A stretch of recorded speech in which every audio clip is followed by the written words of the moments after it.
My name is Claire, I'm 27, and for most of my adult life, I thought being the responsible daughter was something my parents were proud of. I worked through college, lived with roommates because it was cheaper, paid my own bills, and learned very early not to call home every time something went wrong.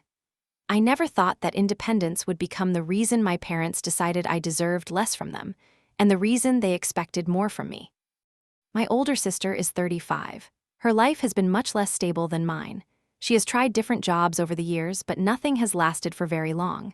Whenever rent was short, my parents helped. When bills piled up, they stepped in. If she needed money to make it through the month, somehow they found it. I noticed the pattern, of course, but I tried not to keep score. She was my sister. If she needed help and my parents could give it, I told myself that was what family was for. I chose a different path. I worked. I budgeted. I went without things I wanted. I shared apartments because I could not afford to live alone. I built a career slowly, one decision at a time, and eventually I reached a point where my life felt stable. I had a good relationship, a home I was proud of, and plans for the future. I never expected my parents to reward me for any of that. I only assumed that in their eyes, my sister and I were still equally their daughters. That assumption ended during a family conversation this summer. My parents asked my sister and me to sit down with them because they had started making legal plans for the future. Their health has not been great, and they wanted to make sure their affairs were organized. I understood why. I expected an uncomfortable conversation about wills, medical decisions, paperwork, and what would happen if one of them became unable to manage things. What I did not expect was to hear that most of what they owned, including their house and savings, was going to my sister. Their explanation was simple: she needed it more. Because I was independent and financially stable, they believed I would be fine. My sister, they said, might not be able to manage without that support after they were gone. I remember sitting there trying to process it. I was hurt, but I also knew it was their money and their house. They had the right to leave their property to whoever they wanted. I could have swallowed the disappointment and moved on. Then they explained my part of the plan. They wanted me to handle the difficult things. If their health declined, I would deal with medical decisions. I would handle finances. I would manage paperwork. I would make sure bills, documents, legal matters, and everything else were taken care of. In other words, my sister would receive most of what they had because she was less capable of taking care of herself, while I would be given the responsibility because I was the capable one. That was when the conversation stopped feeling like an estate plan and started feeling like a verdict on my place in the family. My sister was being protected because she struggled. I was being assigned work because I did not. I tried to explain that to my parents. I told them it was not really about wanting their money. What hurt was the message underneath their decision. My entire adult life, I had tried to do exactly what they taught us to do: become independent, responsible, and self-sufficient. Now those same qualities were being used to justify giving my sister the support and giving me the burden. They told me I needed to be more understanding. For the next few days, I could not stop thinking about that sentence. Be more understanding. I had spent years being understanding when they paid my sister's rent. I was understanding when they covered bills for her. I was understanding when she needed another financial rescue. I had never demanded that they give me the same amount, but apparently understanding was only expected from one daughter. Something in me changed after that conversation. I stopped calling as often. I stopped automatically volunteering whenever my parents needed something. I did not announce some dramatic break from the family. I simply stopped behaving as if every problem was automatically mine to solve. Then my dad asked me to come over and help him sort through some documents. Normally, I probably would have gone. This time, I told him I could not. I said that if my sister was going to receive most of the estate because she needed the support, maybe she should begin learning how to handle some of the responsibility too. He did not take that well. Not long afterward, my sister called me.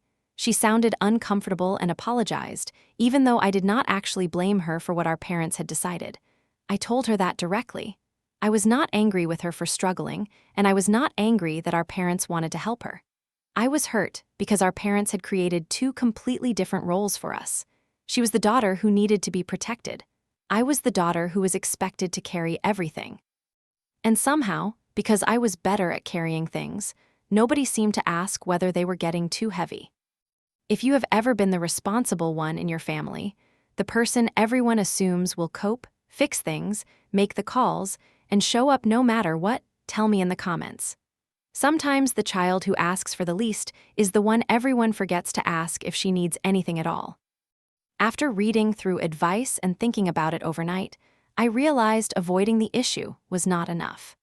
I needed to tell my parents exactly what I was willing to do before they built their future around an assumption I had never agreed to. So I called them. I went into that conversation still hoping they might understand me if I explained it clearly enough. I reminded them that I had supported myself since college. I had worked while studying. I had kept my living expenses low. I had built my career without asking them to rescue me. Meanwhile, they had consistently stepped in when my sister struggled. Again, I told them I was not demanding an equal check or fighting over a house. I was asking why being independent meant I was expected to receive less consideration and more responsibility. They barely let me finish. They kept repeating the same words, independent and capable. I was independent. I was capable. My sister was not. Therefore, according to them, this was simply how things had to be. Then the conversation got worse. When I said the arrangement still felt unfair, they became defensive and told me not to expect anything from them. That sentence finally made everything clear. They wanted me to expect nothing from them, while they expected me to organize some of the hardest years of their lives. Then they told me that if I truly cared, I should already be helping more with my mother's care. For a moment, I felt the old reflex rise in me, the guilt, the instinct to defend myself, the urge to prove I was a good daughter. Then it disappeared. I realized that my parents had turned my reliability into an obligation. Every time I handled something well, it became evidence that I should handle the next thing too. Every time my sister struggled, it became evidence that she should be protected from responsibility. There was no point at which I could win. So I stopped trying. I told my parents to remove me from their plans completely. If they wanted to leave the house and most of their savings to my sister, that was their choice. I would not fight them over it. But I would not be their executor. I would not accept medical power of attorney. I would not be the person automatically responsible for their finances, paperwork, and future care. I told them I did not want anything from their will. They could remove me entirely.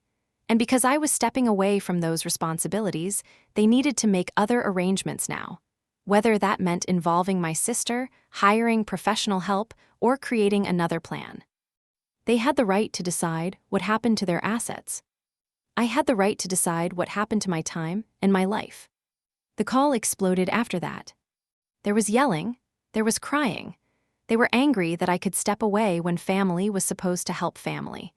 But I kept thinking about how strange that argument sounded after years of treating responsibility as something that flowed in only one direction. Eventually, I hung up. And when the call ended, I expected to feel horrible. Instead, I felt relieved. Not triumphant, not happy that my relationship with my parents had reached that point, just lighter. For years, I had carried a quiet belief that because I could handle more, I should handle more. I had confused competence with duty. I had allowed being the dependable daughter to become an identity that everyone else could use whenever they needed something. Saying no did not suddenly fix my family. My parents were still upset. The situation with my sister was still complicated. I had no idea what the relationship would look like months from now. But for the first time, their plan was no longer automatically my plan. I have a supportive partner. I have a stable home. I am preparing to start my PhD. My partner and I have even started talking about building a family of our own. Those things matter too. My future should not be treated like empty space, simply because I managed to build it responsibly. Maybe my parents will eventually understand why I stepped back. Maybe they never will. I cannot control that.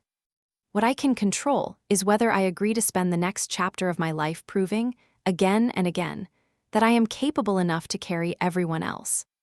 I already proved I could stand on my own. Now I am learning that standing on my own also means being allowed to say no.